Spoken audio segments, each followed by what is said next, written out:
Le premier épisode officiel des Marioles vient de sortir. Ici, Aigle Royal. Gérald, as-tu entendu mon message à la Nation aujourd'hui?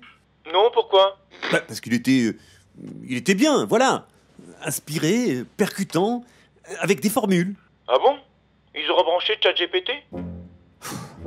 Et y a pas à dire, à 400 000 € pour refaire un dessin animé Gulli, ça valait quand même le coup, hein.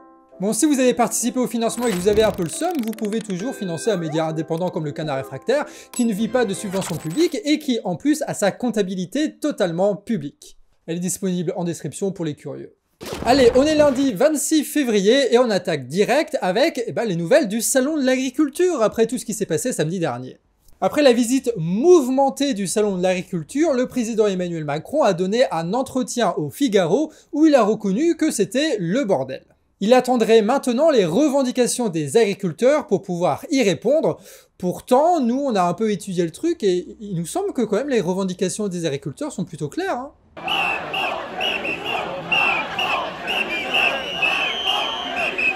Hier soir, le Premier ministre Attal a voulu lui aussi se rendre au Salon de l'Agriculture, mais apeuré par les gens du bas peuple qui faisaient du bruit, il a préféré s'y rendre en soirée, comme ça, en loose day, à huis clos. Résultat, sur les vidéos, il n'y a aucune huée, aucun sifflet, laissant croire que le Premier ministre n'a pas été chahuté comme Emmanuel Macron. Attal a profité de l'occasion pour faire un petit discours écouté par personne dans la droite ligne de son chef. Mais en réalité, la visite a surtout servi de contrepoids à celle de Jordan Bardella. Les deux visiteurs sont pressentis pour être candidats à l'élection présidentielle de 2027 et pourraient bien se retrouver face à face au second tour.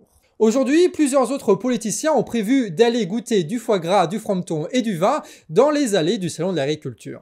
C'est le cas de François-Xavier Bellamy, de Willy Schréant, le chef chasseur anti-gilets jaunes, d'une délégation du Parti Socialiste, de Manon Aubry, de la FI, bref, tout un bal de candidats pour les élections européennes. On voulait juste aussi faire un petit patch rapide sur la situation à Bruxelles aujourd'hui.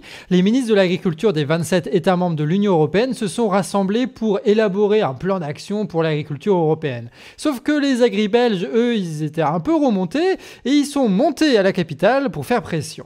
On a donc pu voir des centaines de tracteurs forcer les barrages de police pour rentrer dans le quartier européen.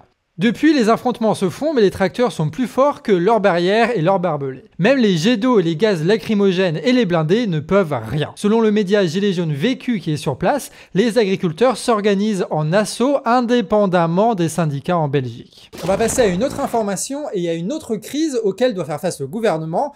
À Mayotte, tu as des barrages routiers qui sont organisés par un groupe qui s'appelle Force Vive, et ça depuis le 22 février. Des barrages ont été montés pour protester contre la situation sociale de l'île, mais aussi pour enrayer la délinquance qui en découle en réduisant les possibilités de se déplacer. Les collectifs mahorais veulent aussi une réforme de l'immigration.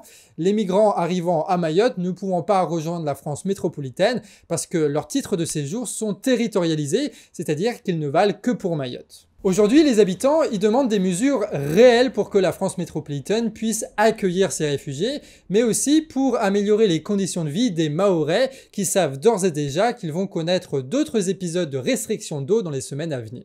Information suivante, les bagages sont maintenant limités dans les TGV et dans les intercités. Alors que, c'était jusque-là le gros intérêt du train en plus de trucs écologiques par rapport à l'avion. Depuis le 15 février, la SNCF limite les bagages en taille et en nombre, les grandes valises ne pourront être au nombre que de 2, accompagnés d'un petit bagage à main. La SNCF a annoncé appliquer une tolérance jusqu'au 15 septembre, date à laquelle toute dérogation pourra coûter jusqu'à 50 € par contravention. La mesure fera les choux gras des compagnies privées de train qui, avec l'ouverture et la concurrence, casseront les prix comme les bus Macron à leur lancement pour mieux ruiner la compétition et les services publics. Dernière info avant de passer au point abonné, l'État allemand a décidé vendredi soir de légaliser le cannabis à usage récréatif à partir du 1er avril, ce qui devrait faire baisser le trafic illégal sans impacter les consommateurs ayant développé une addiction à la substance. La loi permettra dans un premier temps de posséder des petites quantités par personne et par mois et de posséder 3 plants de cannabis par foyer. D'ici l'été, les Allemands pourront expérimenter la culture en groupe sous forme de clubs de 500 membres maximum. Ces groupes pourront vendre jusqu'à 25 grammes par jour et 50 grammes par mois, à un seul et même membre, ce qui devrait là aussi limiter la consommation. Par ailleurs, la consommation restera prohibée à proximité des mineurs et des lieux d'accueil comme les écoles, les installations sportives et les crèches. Et vous, est-ce que vous pensez qu'une telle loi pourrait être mise en place en France et que ça pourrait apporter de bonnes choses? Dites-le nous par commentaire.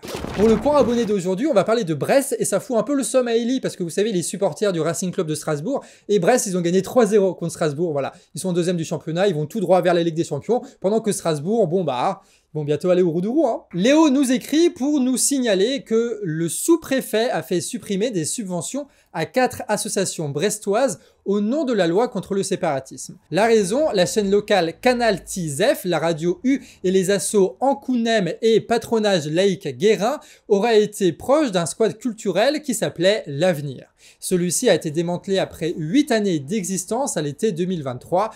Le lieu proposait des concerts, des projections, des ateliers et des repas aux plus démunis, mais ça, c'était pas du goût de l'État. À tel point que la MJC du patronage laïque Guérin, là, ils ont reçu des pressions pour licencier l'un de leurs animateurs qui traînait un petit peu trop dans le squat. Merci à Léo pour nous avoir signalé cette information qui serait passée totalement sous nos radars sans son intervention. Et si vous voulez nous signaler d'autres informations dans votre coin avec des actus, des sources, des photos, des vidéos, n'hésitez pas à nous contacter sur actu@lecanardréfractaire.org. Allez, aujourd'hui c'est lundi et comme chaque lundi, c'est la chronique média écrite par Aymeric. Mardi dernier, dans la chronique corruption, on avait parlé de l'ex-directeur de l'Express qui était en réalité un agent du KGB.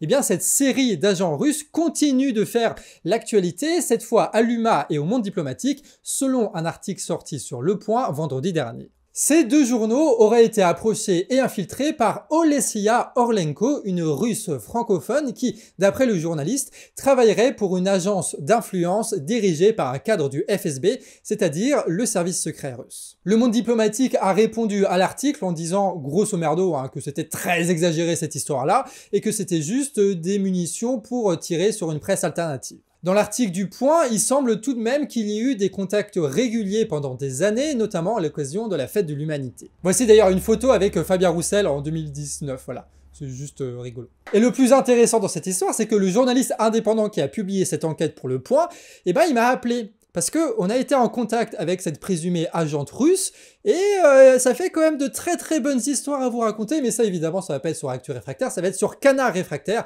dans les semaines à venir, donc pense bien à t'abonner pour savoir comment est-ce qu'on a pu être influencé par les services secrets russes. J'exagère un peu, mais c'est une histoire cool.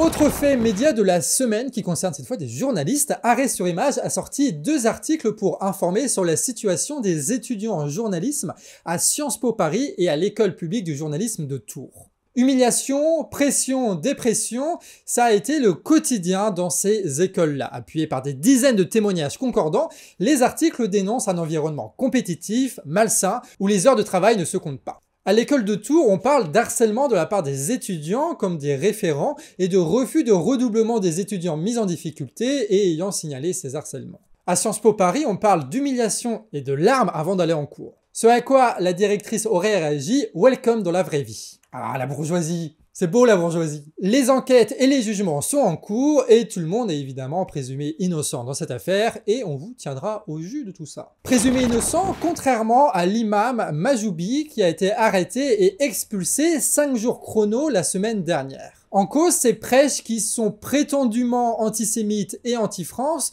et tout un tas d'autres diffamations, des propos largement transformés qui ne tiendraient pas devant un juge. Et ça tombe bien, c'est pas un juge qui a pris cette décision. Parce que oui, dans cette affaire, Gérald Darmanin s'est improvisé lui-même juge et a décidé de l'expulsion immédiate de l'imam sans aucune possibilité de se défendre. Majoub Majoubi va tenter de contester cette décision devant la justice. Et en parlant de juge automatique, parlons du combat démarré par Benjamin Briot du média Nota Bene. Après avoir signalé à plusieurs reprises à YouTube que ses vidéos étaient volées par une autre chaîne, il se retrouve maintenant face à des vidéos sur TikTok utilisant sa voix recopiée par une IA. Un problème qui montre le manque général de contrôle humain sur ces plateformes où les tâches de contrôle sont de plus en plus déléguées à des algorithmes qui sont supposément capables de détecter les contenus sexuels, violents ou les trucs qui importunent les grands groupes quoi.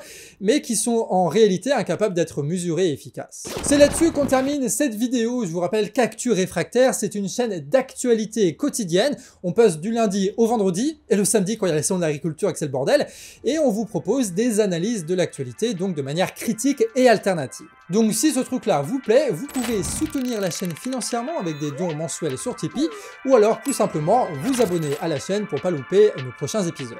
Celui-ci a été écrit par Ellie et Emeric et monté par le monteur des Coloniales. Et du coup, on s'arrête là et on se retrouve demain à 19 h pour un prochain épisode. Des bisous. Non, parce que je tiens quand même à rappeler que Brest a gagné 3-0 contre Strasbourg. En plus de ça, Rennes a fait 3-2 contre Milan, ils ont gagné, hein, et puis après ils ont fait 1 partout contre le PSG, et ils menaient au score les gars. Donc ça veut dire que les Bretons, ils ont fait quand même un grand chelem là, c'est incroyable. Je veux dire, les Bretons ils sont trop forts, ils sont beaucoup trop forts les gars, arrêtez.